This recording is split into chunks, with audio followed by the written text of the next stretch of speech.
Bienvenue.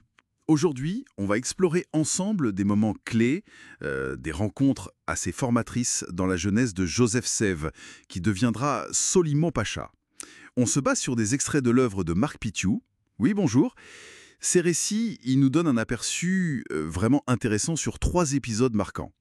Sa rencontre avec l'inventeur Jacquard, puis avec un jeune Égyptien, Ibrahim, et enfin, son retour assez spectaculaire avec Bonaparte. C'est ça. Et l'idée, c'est de voir un peu comment ces expériences techniques, culturelles et puis historiques, politiques aussi, ont pu dessiner son parcours, essayer de déceler ce qu'il y a de spécial là-dedans. Exactement. On va chercher un peu les pépites, quoi. Comment ces moments précoces ont pu le façonner. Alors, commençons par Lyon.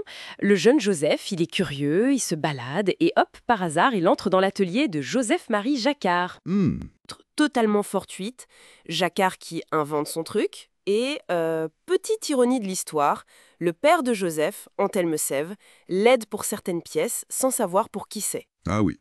Et là, Jacquard est complètement surpris quand ce gamin, Joseph, lui propose son aide. Il montre des connaissances en maths assez inattendues. Il suggère même des choses pour les cartes perforées, c'est ça, hein, C'est ça. pour programmer les futures cartes. Donc Jacquard est doublement étonné Mhm. par l'âge et par la pertinence de ce que dit Joseph. C'est une précocité assez bluffante, le texte insiste là-dessus, et le père qui n'était même pas au courant de ses capacités chez son fils. Exactement. Ça montre déjà une affinité technique, une curiosité intellectuelle très forte. Et puis, ce lien avec les cartes perforées, bon, ça annonce un peu les débuts de l'informatique, mine de rien. Incroyable. Bon, sautons maintenant en Égypte. Un peu avant ça, je crois. Joseph a 11 ans. Oui. Et c'est lui qui prend l'initiative d'essayer de communiquer avec les habitants, surtout les enfants. Et c'est comme ça qu'il rencontre Ibrahim, qui a 12 ans. Cette démarche est super intéressante. Il ne se contente pas d'observer, il va vers les autres, il demande même à son capitaine une autorisation pour pouvoir continuer à voir Ibrahim et les autres. Ça montre quoi, selon vous, cette envie de contact? Plus qu'une simple curiosité, c'est une vraie volonté d'immersion.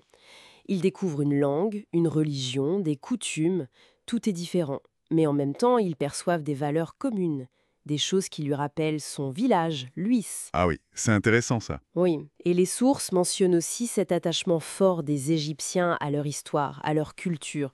Ça semble le marquer. Et il y a cette mention de Bonaparte, comme quoi il serait là pour aider l'Égypte à redécouvrir sa propre culture.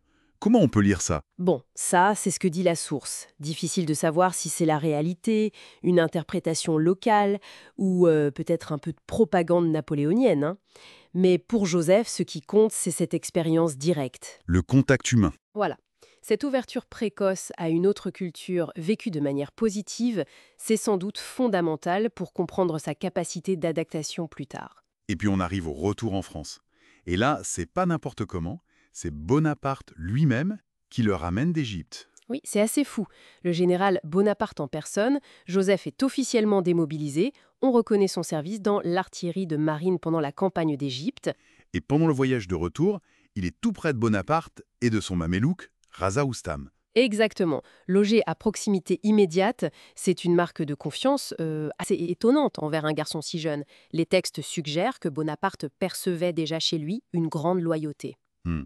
Et la restitution à la famille, à Lyon, quai de Retz, elle est décrite comment? Comme quelque chose de très bref, presque, oui, clandestin. Ça surprend les passants, qui ne comprennent pas ce que Bonaparte fait là. Mais pourquoi cette confiance si particulière de Bonaparte? Les textes donnent des pistes. Pas explicitement sur le pourquoi, il constate le fait.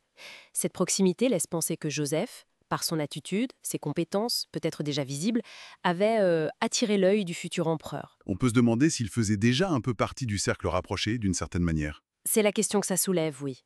Une hypothèse assez fascinante. Alors, si on met tout ça bout à bout, Jacquard et la technique, Ibrahim et la culture, Bonaparte et le pouvoir, qu'est-ce qui se dessine? Ce qui frappe, c'est la convergence de ces expériences si diverses chez une seule personne, et si jeune. On voit une curiosité insatiable, c'est clair, et une capacité à créer du lien, à s'adapter à des gens très différents.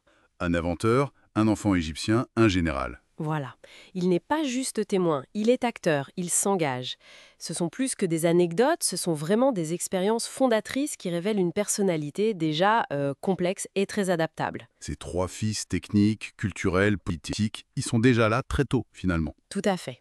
Et ça nous amène peut-être à une dernière pensée. Quand on voit l'intensité, la variété de tout ce qu'il a vécu si jeune, l'innovation technique de pointe, l'immersion culturelle profonde, la proximité avec le pouvoir naissant, est-ce que Joseph Sèvres avait vraiment le choix d'avoir un destin ordinaire? La question reste ouverte.